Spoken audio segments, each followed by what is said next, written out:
Aloha, c'est Abby, j'espère que vous allez bien. Je suis très heureuse de vous retrouver aujourd'hui pour un petit book haul, pas si petit que ça, parce que j'ai reçu dernièrement des livres à la fois de campagne Ulule, mais aussi parce que c'était mon anniversaire en début de mois. La pile à lire a de nouveau explosé.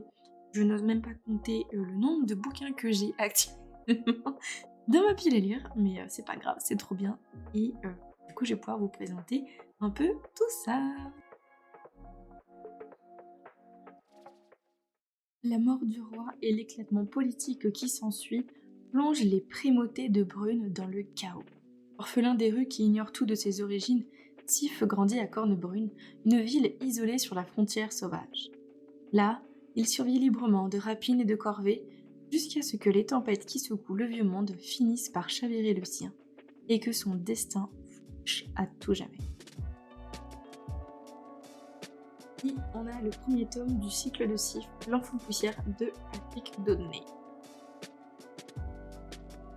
Dans ce lieu hors monde, certains meurent de jeunesse, d'autres vivent 1000 ans. Les siècles se traversent en quelques kilomètres. Les monstres d'aujourd'hui côtoient les dieux d'antan. Ici, on est sur le tome 2 de Masques et monstres de Ronce d'Or, Le monde sans nu.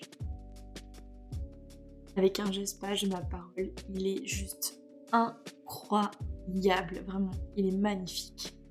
Et lui là, moi Greg, une icône Greg, une icône. Ici, on est sur un recueil de nouvelles format relié qui s'appelle Dédale et écrit par Calista Faral.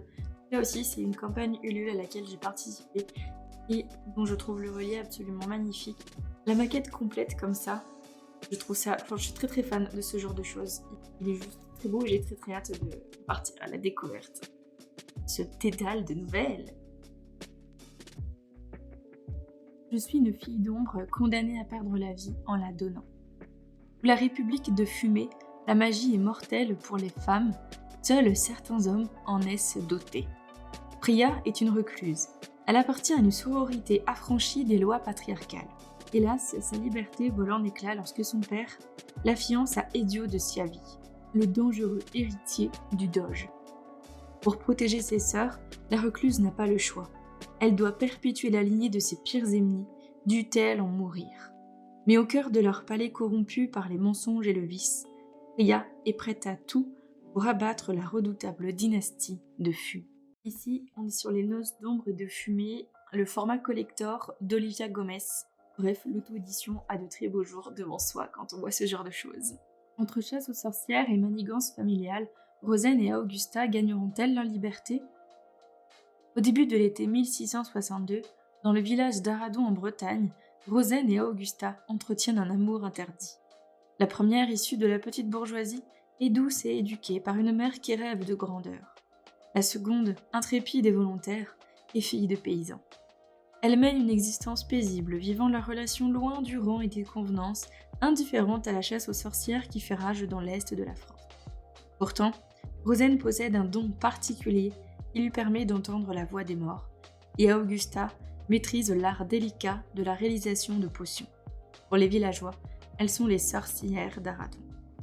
Un matin, le comte de Montbazalec arrive au port de Vannes pour affaires. Il tombe immédiatement sous le charme de Rosen et ne tarde pas à la demander en mariage, s'appuyant sur les manipulations de sa future belle-mère, qui voit là l'occasion de se hisser dans la noblesse qu'elle convoite tant. Là aussi, on est sur un livre suite à une campagne Ulule qui s'intitule Les sorcières d'Aradon par Aurélie Croiset. Je l'avais déjà présenté dans une précédente vidéo à propos du Pumpkin Autumn Challenge. Bref, je l'ai dévoré en 2-2, il est absolument génial. La petite mort est un enfant presque comme les autres. Sauf que plus tard, il devra reprendre le travail de faucheuse de son père. Ce qui tombe mal, c'est qu'en vrai, la petite mort veut être fleuriste. Là, on est sur un livre que j'ai reçu du coup pour mon anniversaire, qui est La Petite de David Maurier aux éditions Delcourt. Donc, je connaissais de nom, j'avais toujours eu cette petite envie de découvrir un peu cet univers, et du coup, je suis très heureuse que mes amis ont pensé à moi en m'offrant cet ouvrage. Ils ont juste tapé juste, du coup, j'ai très très hâte de le découvrir. Je suis désolée, mais finalement, je vais bien devoir te dévorer. Vraiment ? Oui, c'est le protocole en cas de menace sur le royaume. Ah, mince. À moins que tu ne me consentes à me donner quelque chose. Bien sûr, tout ce que vous voulez, princesse. Alors ce sera un baiser. Un baiser? Mais pourquoi? Parce que j'en ai envie. Et là, c'est également un ouvrage qu'on m'a offert pour mon anniversaire qui s'intitule Le pot de mille bêtes, aux éditions Delcourt également, de Stéphane Fer. J'ai très hâte, je ne connais absolument pas ni l'histoire ni l'auteur, donc j'ai très hâte de partir à la découverte de cet univers. En tout cas, de ce que j'en ai aperçu à l'intérieur, les dessins me plaisent déjà beaucoup.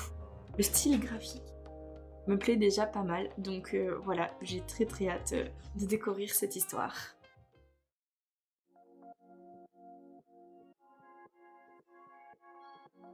Et voilà, c'était une présentation exhaustive de mes dernières réceptions livresques, en tout cas pour tout ce qui concerne le format papier. Pour le coup, il n'y a que des reliés, sauf pour ce petit brochet. Il faut dire que je suis une fan, une amoureuse du format relié. Je le trouve vraiment très classe. Bien que je n'achète pas que ça, hein. Attention, j'achète également des brochets et beaucoup de numérique. Faudrait qu'à l'occasion, je vous fasse un petit book haul de tout ce que j'ai dans ma liseuse parce qu'il y en a des choses. Bref. En tout cas, voilà, j'espère que ça vous a plu. Comme d'habitude, je vous mets dans la description de la vidéo toutes les références de tous ces ouvrages si jamais ils vous tentent également. Si vous les avez déjà lus, n'hésitez pas à me le dire dans les commentaires. Il y en a qui vous intéressent, n'hésitez pas également à m'en parler. On peut échanger à propos de ça, à propos de tous ces livres. Heu, voilà. Merci à vous d'avoir regardé jusqu'ici. Prenez soin de vous, c'est le plus important et on se dit à tout bientôt sur les réseaux sociaux. C'était Abby pour le portail de l'auto-édition. Salut!